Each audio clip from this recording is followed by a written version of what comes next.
هذا مسأخلو بزح زناب زرزر متاوي يكون ግን بزلو አጋጣሚ ያውዚ ሓደ ሰው ውሽጢ ዝመጽእ ዘሎ ጉዳያት ግን ንትግራይ ብጣዕሚ የሰክፎም ጥራሕ ዘይኮነስ ጠቐምቲ እውን ኣይኮኑን ተወሰኑ ሓድሽ መንገዲ ዘትሕዙ ጽቡቓት ጉዳያት ርኢ ኣለኹ ዝኾነ ግን ተኻሊእ ግን ከም ቀልዲ ነውርዮ አጋጣሚ ኮይኑ ሚድያ ስለ ዝቐረበና ግዛዕ ጥራሕ ነውርዮ ግን ሕድናኡ ዘለና ሰባት ንዛረብ ሰባትን ሒዙ ክኸይድ ዝኽእል እዩ ሎማዓንቲ ዝረኣናዮ ሓዊስካ ማለት እዩ አጋጣሚ ሎማዓንቲ ትማልቲ ቀሪጹ ኣይፈልጥን አድራሻኦም ይፍለጥ ይኸውን ግን ሕጋዊ መትከል ዘይብሎም ሰባት ተለሚ ትግራይ ቀሪቡ ይቀርጽ ርእ ሓሊፉ ወዲ ሓለፎ ናይ ይምልከተን ንሱ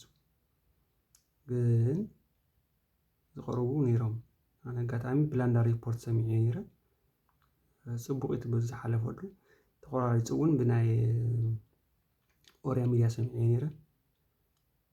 እዚ ብምስማዕ ጥራሕ ዝሓለፈ ኣይኮነን ናይ ዲፕሎማሲ ዓቕሚ ትግራይ እውን ሓሸውሸው ኣቢሉ ናብ ሰፈር ዘቕርብ ጥራሕ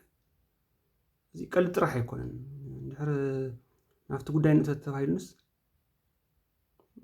ኣነ ብግለይ ብዝኽእሎ ናይ ዲፕሎማሲ ትግራይ ክሕግዝ ዝደሊ እምበር እዚኦም ኣብ ሰፈር ተሸኪዖም ገለ ብምሳሕ እንድራርን ወይስ ምስ ጥራሕይ ዝኽፈል ቦታታት ክኣቱ ኣይደልን ነይረ ሓቂ ምዝራብ እዚ እውን ሰዓት እዚ ክሰርሖ ኣይደልን ነይረ ግን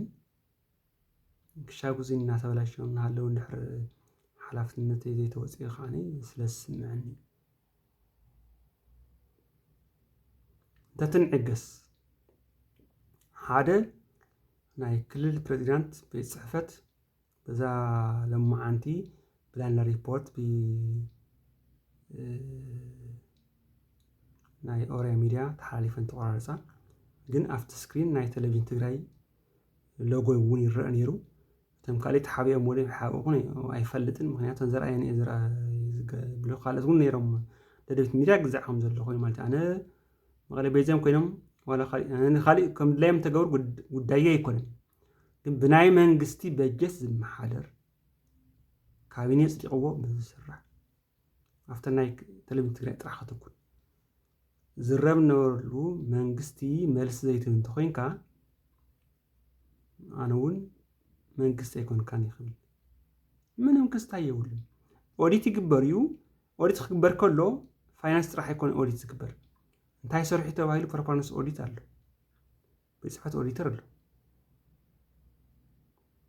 ስለዚ እቶም ሚድያ ዘይኮነ ኣብኡ ዝዛረቡ ዝነበሩ ሰባት እውን ሕጋውያን ዘይኮኑ ምስ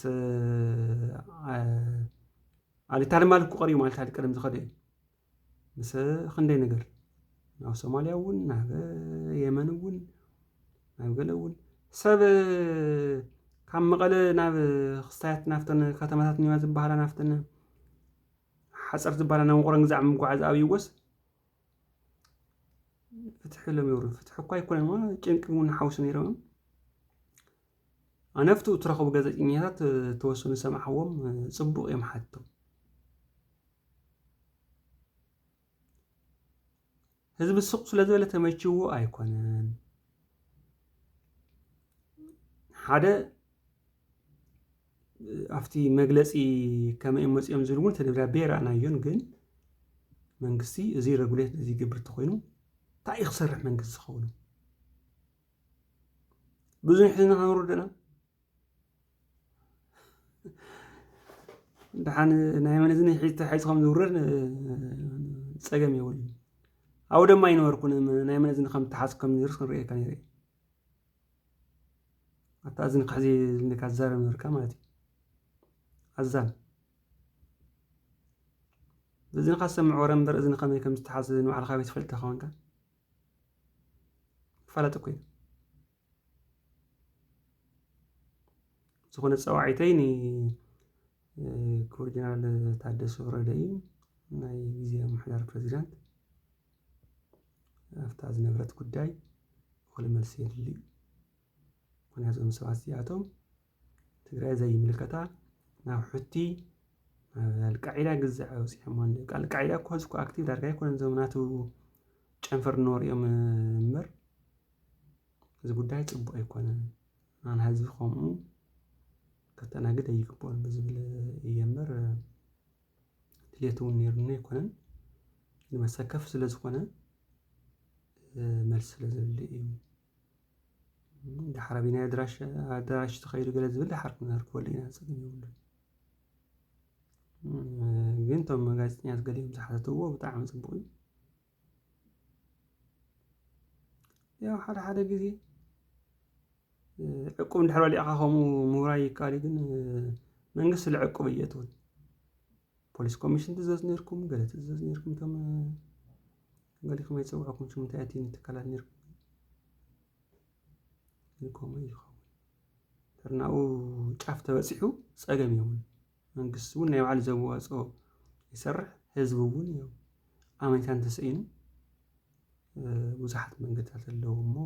ኣነ ብዙሓት መንገዲ ከለኹ ሰላማዊ መንገዲ ዝብል ዘለኹ ዝኾነ